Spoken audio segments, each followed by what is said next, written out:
دناوا درو جاندل حمسه ایریشین توند لدیجی علویان هاتن کرن ده انجام ده گلک از بریندار بون مالو ملکین گل هاتن دزین و ویران کرن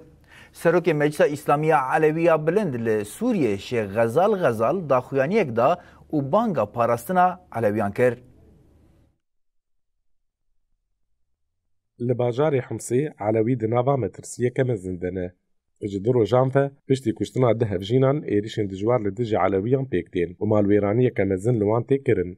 لغوري ريفبرية تندرستية يا بارزگها حمصي لغل كشتنا هردو كسان حجده كس برين داربونه بشتي قربونا ايريشان يا درو جانشي حكومت تاوگوهز قدخايا دركتنا دربا راقهان بي ايواريجي حكومت تاوگوهز داخويانية كدندا و قدخايا دركتنا جدربا بداوي كر لهێزن ئەولەکاریە هەندڕین یا حکوومەتە بەگوهێز بە ئاوایەکی باڵکێش لە تاغن حمسێ بەلاببوونە لە ئالیێدن چالاکوانن مەدیا دیجیتال دیمەنن وێرانیە یەن تاغا ئەلموهاجرین پارڤەکردن di dîmenan de diyar dibe bê dehan erebe hatin şewtandin û mal hatin dizîn û talan kirin.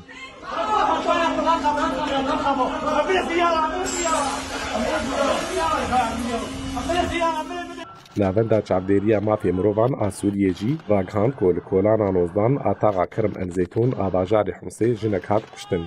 Çavdêriyê got jina Elewiya bi navê Dayika Fadî dema li belekona mala xwe sekinî bû ji aliyê komeke çekdar ve hate gullebaran kirin û di cih de jiyana xwe ji dest da. Herwiha têkildarî êrişan û bûyerên li Himsê serokê Meclisa Îslamî ya Elewiya bilind li Sûriyê Şêx Xezal daxuyaniyek da.